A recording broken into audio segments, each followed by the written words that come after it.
జ్యోతిషాస్త్రరీత్యా ద్వాదశ రాశుల్లో 7వ రాశి అయినటువంటి తులారాశి మిత్రులారా, మీరు చిత్తా నక్షత్రం 3, 4 పాదములు, స్వాతి నక్షత్రం 1, 2, 3, 4 పాదములు, విశాఖ నక్షత్రం 1, 2, 3 పాదాలకు జన్మించిన మీరు తులారాశి వారిగా పరిగణించబడుతున్నారు.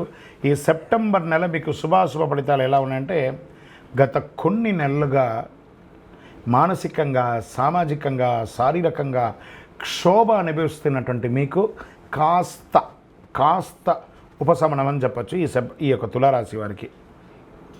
బుధుడు 10వ ఇంటికి, 5వ ఇంట్లోని శని తిరోగమనంలో, 11వ ఇంట్లో సూర్యుడు, కుజుడి నెల మొత్తం 9వ ఇంట్లో, 12వ ఇంట్లో రాహు మరియు కేతువు, బృహస్పతి 8వ ఇంట్లో గ్రహాలు ఉండడం వల్ల ఫస్ట్ ఉద్యోగులకి తీసుకుంటాం, జీతభత్యాలు పెరిగే అవకాశాలు ఉన్నాయి.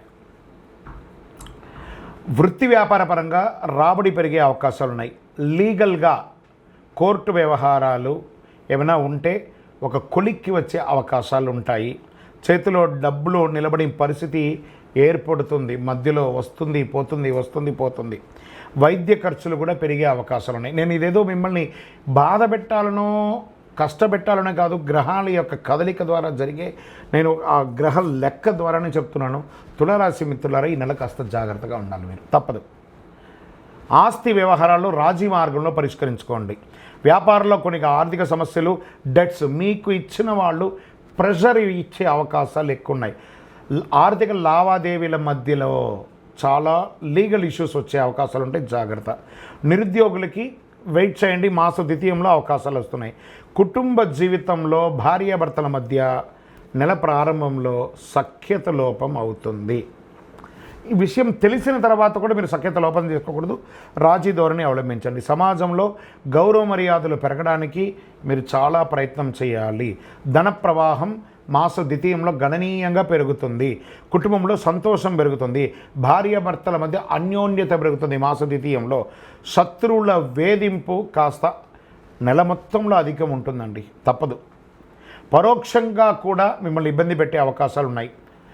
మీ ఖరీదైనటువంటి నగలు, వస్తువులు అవన్నీ కూడా జాగ్రత్తగా ఉంచుకోండి. ఇంట్లో వస్తువులు దొంగలించబడే అవకాశాలు ఉన్నాయి. కార్యాలయంలో ఉద్యోగం చేసే చోట కాస్త అపశృతి వచ్చే అవకాశాలు ఉన్నాయి. మీ మీద నిందలు పడే అవకాశాలు ఉన్నాయి. కొంతమందికి ఉద్యోగం తొలగిపోయే అవకాశాలు కూడా ఉన్నాయి. అలా చెప్పడానికి బాధపడుతున్నాను, కానీ తప్పదు, ప్రయత్నం చేయండి. అక్కడ అలా పోకుండా ఉండడానికి మీరు ఏమేమి మార్గాలు ఉన్నాయో తీసుకోండి. వ్యాపారంలో పురోగతి మాస ద్వితీయంలో ఉంటుంది. మీ యొక్క పోటీదారులు చాలా ఇబ్బంది పెట్టే అవకాశాలు ఉన్నాయి. ప్రభుత్వం నుంచి కూడా మీకు స్ట్రెస్, మీరు ఏదైనా పర్మిషన్స్ కోసం పెట్టిన లెటర్స్ కానీ లేకపోతే ఇంకోటైనా ఏదైనా ఉంటే కూడా అది కూడా కాస్త జాప్యం అయ్యే అవకాశాలు బాగా ఉన్నాయి. క్రీడాకారులకి సాహసోపేతమైనటువంటి క్రీడలో పాల్గొనేటప్పుడు చాలా జాగ్రత్తగా వ్యవహరించండి. మానసిక ఒత్తిడి, స్ట్రెస్ పెరుగుతూ ఉండడం వల్ల కొంచెం మైగ్రేన్ లాంటిది మీకు వచ్చే అవకాశాలు ఉన్నాయి. దినచర్యను మంచి చక్కగా వ్యాయామం లాంటిది చేయండి. ఈ నెల కాస్త ఇబ్బందిగా ఉంది కాబట్టి ఏదైనా తీర్థాటనం, క్షేత్రానికి వెళ్ళి ఇష్టదైవాన్ని ప్రార్థన చేయండి. రాజకీయ నాయకులకి ఇది గడ్డు కాలం, తస్మాత్ జాగ్రత్త. షేర్ మార్కెట్ అస్సలు ముట్టుకోవద్దు. మీడియా రంగం వారికి కూడా మిశ్రమమే. ఐటీ రంగంలోనే చాలా మార్పులు జరగబోతున్నాయి. తులారాశిలో ఉన్నటువంటి ఐటీ రంగంలో ఉద్యోగస్తులకి ఒకటి, మీ ఉద్యోగం వదలడం జరగచ్చు, లేదా ఉన్న ఉద్యోగంలో నుంచి పై పదవికైనా కింది పదవికైనా వెళ్ళొచ్చు, లేదా ఈ ఉద్యోగం మార్పు అయినా జరగవచ్చు.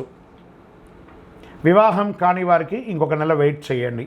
సరే, ఈ నెల మంచి రోజులు ఏమైనా ఉన్నాయా అంటే సెప్టెంబర్లో 3వ తారీఖున, 6వ తారీఖున, 9వ తారీఖున, 12వ తారీఖున, 15వ తారీఖున, ప్రతి 3 రోజులకి ఒక రోజు బాగుంది. చంద్రాష్టమం సెప్టెంబర్ 22, 9, 2024 6 గంటల 9 నిమిషాలు ఉదయం నుండి 24, 9, 2024 9 గంటల 55 నిమిషాల ఉదయం వరకు చంద్రాష్టమం ఉంటుంది. చాలా జాగ్రత్త. ఆల్మోస్ట్ ఆల్ ఈ నెల బాగాలేదు, అందులో ఈ 2 రోజులు ఇంకా గట్టిగా బాగాలేదు కాబట్టి జాగ్రత్తగా ఉండి. గురువారాల్లో దక్షిణామూర్తి ప్రార్థన చేయండి, గణపతిని ప్రార్థన చేయండి. గం గణపతి మహానుభావ, గణపతి అనుగ్రహం చేయండి. ఏకదంత లంబోదర విఘ్న వినాయక. ఎలాగూ సెప్టెంబర్లో చక్కగా వినాయక చవితి వస్తుంది కాబట్టి ఆ వినాయక ఆరాధన చక్కగా చేయండి. ఆ మట్టి గణేశుని ప్రార్థన చేయండి. అన్ని రకాలుగా బాగుంటుంది. ఆరోగ్యం పట్ల జాగ్రత్త వహించాలి. వాహనం నడిపేటప్పుడు జాగ్రత్త జాగ్రత్త జాగ్రత్త. మళ్ళీ తులారాశి మిత్రులారా, ఈ నెల జాగ్రత్త. మళ్ళీ చెప్తున్నాను, జాగ్రత్త. మీ యొక్క కొంచెం ఈ ఇబ్బందులన్నీ తొలగడానికి ఏం చేయాలంటే మీ యొక్క ఇష్టదైవ ప్రార్థన చేయండి. మీ యొక్క కులదైవం యొక్క దేవాలయంలో వెళ్ళి మీ వయసు ఎంత ఉందో అన్ని దీపాలు వెలిగించండి. ఓవరాల్ గమ్ అంటే చూసారా, పెదాలు ఎలా మూసుకున్నది, గమ్ గణపతి అని సైలెంట్గా ఉండడానికి ప్రయత్నం చేయండి. అన్నీ అవే సర్దుకుంటాయి. సైలెంటే ప్రతిదానికి కూడా సమాధానం. అధైర్యపడక్కర్లేదు. రానున్న రోజులన్నీ మీవే. చాలా రోజులు మంచి రాబోతున్నాయి, మంచి రోజులు రాబోతున్నాయి. కాస్త ఓపిక పట్టండి.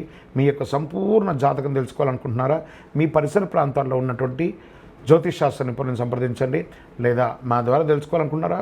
ఈ కింద కనబడుతున్న నెంబర్కి మీ date of birth, time of birth, place of birth WhatsApp చేయండి. కాల్ చేయకండి, మేము మీకు రిప్లై ఇస్తాము.